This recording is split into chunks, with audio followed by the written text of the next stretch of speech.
perform with that camera right there in front of me. You can do it, Gary. You can do it! Is that going on live, by the way? Joel So my Black singing was was a all- national Fox Sports analyst for college football. And he made this completely idiotic point on Colin Cowherd's show today, and I completely called him out on Twitter about it. I'm going back a little bit about it. I'm like, that's such a stupid argument. I don't even know how you come up with that. He's their national football guy. Did you see Here. it? Did you see He's it? like, honestly, I Came think over a little bit, like, walk behind he's you. trying to make an argument against why he's That's the not good. leader of Notre Dame. And obviously, I've detected that for years. Stand by. Part of his argument. And all you do is say,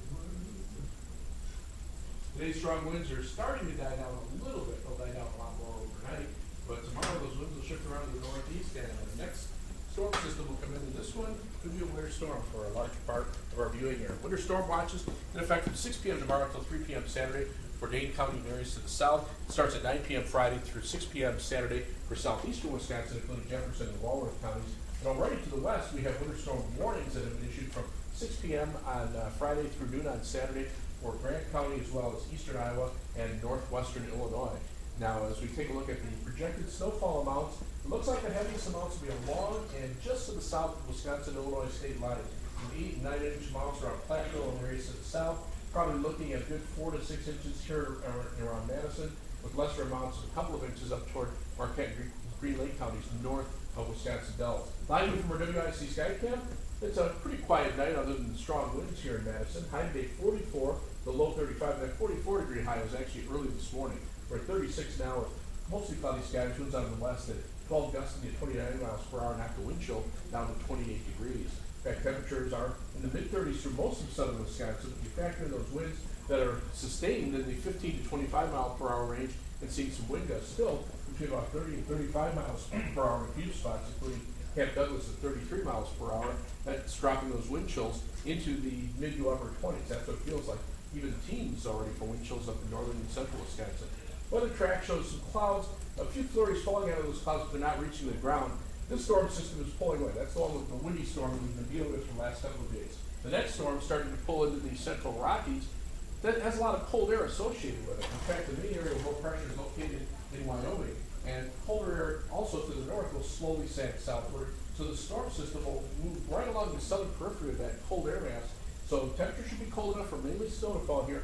And that storm track through northern Illinois, very favorable one for accumulating snow here. Temperatures already around freezing or a little bit below for the Twin Cities northward. So there is cold air in place for that storm to affect it. So our forecast includes that winter storm watch again and winter storm warning for the southern half of our viewing area. 22 for the overnight low temperature. The skies clear out, the winds die down.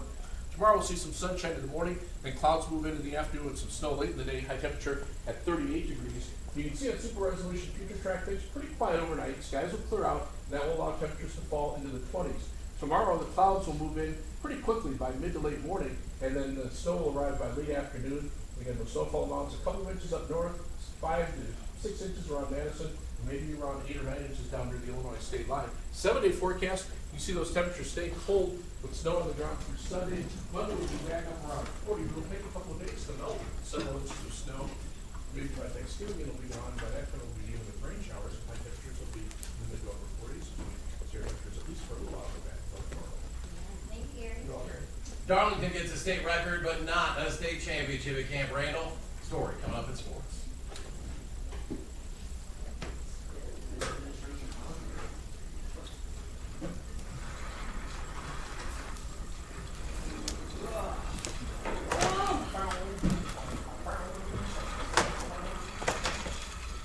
No base slick for you.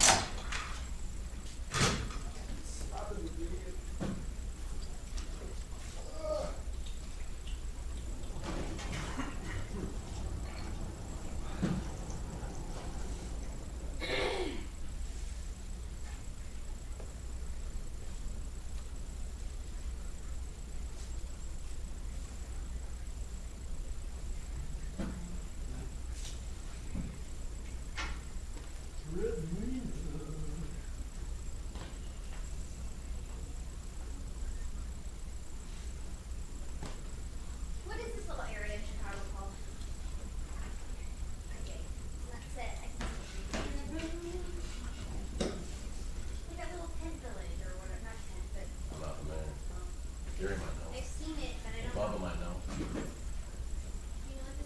You guys on Michigan Avenue? Chicago. What's that? What's this little area in Chicago that's got like all the little huts? Forget what it's called. I've seen it before. Is that the Daily Plaza? She doesn't know, she's asking you. I think it might be Daily Plaza, I'm not sure. Daily. Dealey Plaza? Daily Plaza is near Daily. It's where the Blues Brothers ended up. What's so big about it? That's That's when I would think like first cracks over the summer. Yeah. Dealey Plaza in Dallas is what Kevin mentioned. Richard Daley, probably the holder of his dad, right?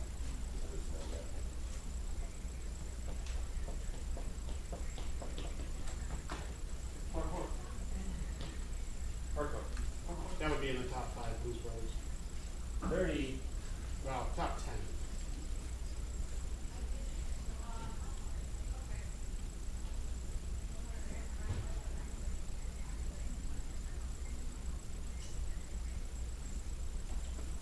Is 2001.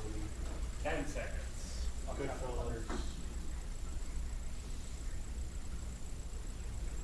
Stand by.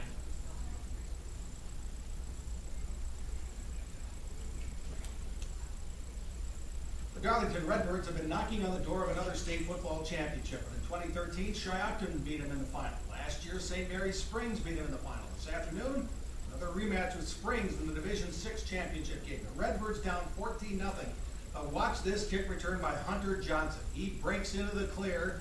He'll get one last block at about the 15-yard line. He goes a Division 6 record, 86 yards on the return for the touchdown, 14-7. Hunter Johnson had a great day running the football too, but on this touchdown run coming up, he goes down with a leg injury. Quarterback Jared Meister goes out with an injury too, so does Trevor Johnson. It's a 2020 game though when Springs really starts running the football. Clay Scheffner had 233 yards and 2 touchdowns as the Redbirds' perfect season ends in the state final again. The final, 39-20, St. Mary's Springs.